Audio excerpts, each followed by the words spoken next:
अस्सलाम वालेकुम दोस्तों, उम्मीद करता हूँ आप लोग बिल्कुल खैरियत से होंगे। दोस्तों, अगर आज मेरे चैनल पर नए हैं तो मेरे चैनल को लाजमी सब्सक्राइब करें, नीचे दिए गए बेल आइकन को भी प्रेस करें ताकि ऐसी और भी इंफॉर्मेटिव और यूजफुल वीडियोस आप तक पहुंच सके। तो दोस्तों, सबसे पहले अगर हम बात करें किडनी डाइट प्लान पे, तो दोस्तों आज हम इस वीडियो में मुकम्मल तौर पे आपको जानकारी देंगे कि जो किडनी के पेशेंट हैं उन्हें कौन कौन सी खुराक खानी चाहिए और कौन कौन सी खुराक से इज्तनाब करना चाहिए।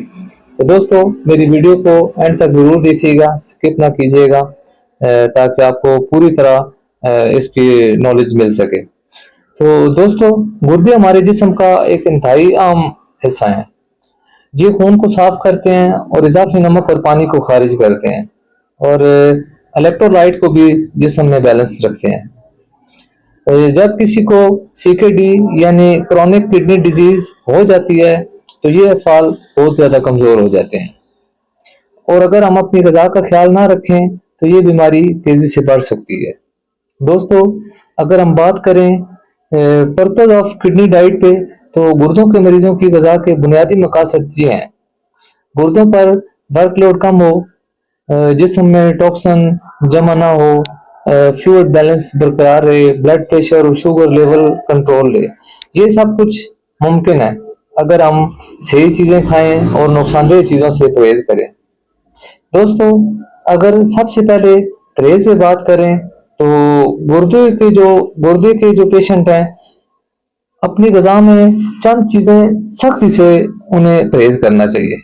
नंबर 1 पे अगर बात करें नमक सोडियम साइलेट पे, तो ज़्यादा नमक से दोस्तों फ्लूइड रिटेंशन और हाई बीपी हो जाता है। रोज़मर्रा नमक 1 चम्मच से ज़्यादा इस्तेमाल नहीं करना चाहिए। उसके अलावा दोस्तों कोनेट फूड और पैकलेस से भी ज़्यादा से ज़्यादा कोशिश करें कि परहेज करें।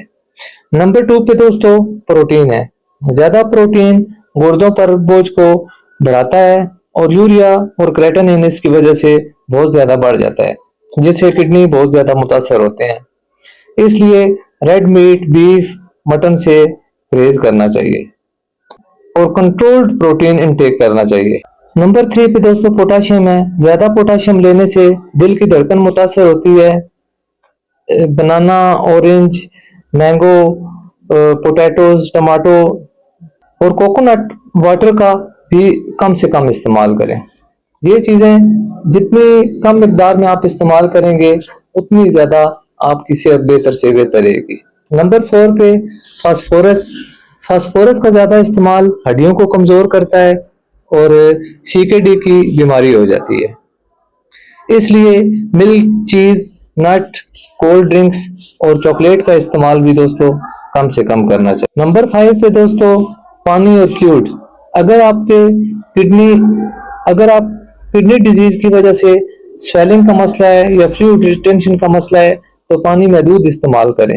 रोजाना पानी की मिकदार डॉक्टर की हिदायत के मुताबिक इस्तेमाल करें।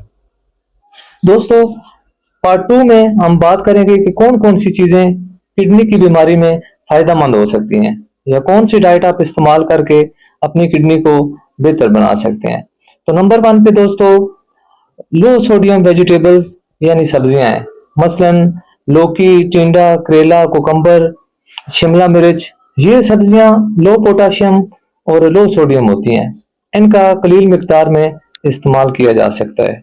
नंबर 2 पे दोस्तों अगर बात करें तो अगर डॉक्टर इजाजत दे तो थोड़ी मिकदार में आप फिश, स्किनलेस चिकन और वाइट एग भी इस्तेमाल कर सकते हैं। लेकिन ये चीज़ें दोस्तों थोड़ी मिकदार में इस्तेमाल करनी है और अपने डॉक्टर की इजाज़त से ये चीज़ें आपने इस्तेमाल करनी है। नंबर 3 पे फ्रूट की अगर बात करें तो एप्पल, वाटरमेलन और पपाया। ये फ्रूट भी आप लिमिटेड मिकदार में इस्तेमाल कर सकते हैं। ये फ्रूट्स दोस्तों गुर्दों पे ज़्यादा बोझ भी नहीं डालते और आसानी से ये हजम भी हो जाते हैं। इसलिए किडनी पेशेंट्स के लिए ये फ्रूट्स लिमिटेड मिकदार में इस्तेमाल किए जा सकते हैं। Number 4 white rice. बगैर नमक के रोटी और बॉइल्ड पास्ता ये एनर्जी देते हैं लेकिन प्रोटीन और फास्फोरस कम रखते हैं। नंबर 5 पे कुछ हेल्थी फैट्स वाली चीज़ें भी हैं जिनमें ऑलिव ऑयल, सनफ्लावर ऑयल, और मस्टर्ड ऑयल, ये चीज़ें भी आप जो किडनी पेशेंट हैं कलील मिकदार में यूज़ कर सकते हैं। नंबर 6 पे दोस्तों हर्बल अल्टरनेटिव चीज़ें हैं। आप कैफीन और स्ट्रॉन्ग टी के बजाय ग्रीन टी या हर्बल इन्फ्यूजन का ज़्यादा से ज़्यादा इस्तेमाल करें। आप दोस्तों अगर हम इम्पोर्टेंट प्रिकॉशंस पे बात करें या आम जो इसमें एहतियातें हैं उन पे बात करें, तो दोस्तों जिन लोगों को भी किडनी का प्रॉब्लम हो वो हमेशा अपना serum urea, creatinine, serum phosphorus और पोटाशियम और जीएफआर टेस्ट रेगुलर करवाएं। खुद से कोई भी सप्लीमेंट, विटामिन डी या कैल्शियम की टैबलेट्स वगैरह मत लें बगैर किसी डॉक्टर के मशवरे के। वैसे भी बगैर किसी डॉक्टर के मशवरे के कोई भी मेडिसिन लेने से इज्तनाब करना चाहिए। दोस्तों अगर आप डायलिसिस पे हैं तो डाइट थोड़ी मुख्तलिफ होगी, वहाँ पे प्रोटीन की मिकदार बढ़ाई जा सकती है।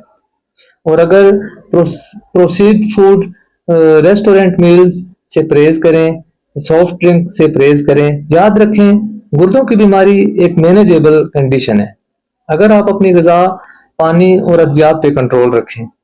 अल्लाह ताला ने जिस्म में हैरत अंगेज हीलिंग पावर रखी है, बस हमें सब्र, नज़म और एहतियात की ज़रूरत है। अगर आप इस वीडियो को सेहतमंद समझते हैं तो इसे दूसरों के साथ शेयर करें ताकि मज़ीद लोग अपनी सेहत को बेहतर बना सकें।